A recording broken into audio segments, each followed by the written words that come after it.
Once registration is complete, Visible will send a SIM card the next day, and, once installed, a user can access Verizon's 4G LTE network to stream videos, send texts, and make calls as much as their heart desires.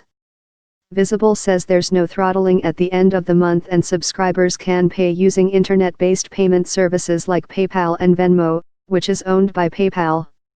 The service is only available on unlocked devices, and right now, pretty much only to iPhone users. This is something that's been the seed of an idea for a year or so, says Minji Orms, head of marketing at Visible. There's a core group of people from the strategy side. There's a core group of 5 or 10 people who came up with the idea. The company wouldn't say how much Verizon gave to the business to get it off the ground, but the leadership team is comprised mostly of former employees, like Miguel Quiroga, the company's chief executive. It's an interesting move from our corporate overlord. Verizon owns Oath, which owns TechCrunch, which is already the top dog in wireless services, with some 150 million subscribers compared with AT&T's 141.6 million and a soon-to-be combined Sprint and T-Mobile subscriber base of 126.2 million. For Verizon, the new company is likely about holding off attrition.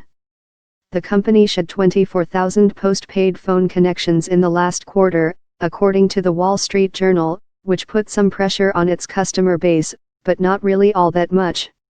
Mobile telecommunications remain at the core of Verizon's business plans for the future, even as other carriers like AT&T look to dive deeper into content. While Geo 90 has been a flop, Verizon hasn't given up on content plans entirely. The acquisition of Oath added about $1.2 billion in brand revenue to Verizon for the last quarter, but it's not anywhere near the kind of media juggernaut that AT&T would get through the Time Warner acquisition. Verizon seems to be looking to its other mobile services, through connected devices, industrial equipment, autonomous vehicles, and the development of its 5G network for future growth. Meanwhile, upstart entrants to challenge big wireless carriers are coming from all quarters. In 2015, Google launched its own wireless service, Project Fi, to compete with traditional carriers, and Business Insider just covered another would-be wireless warrior, Wing. Founded by the team that created the media site Elite Daily, Wing uses Sprint cell phone towers to deliver its service.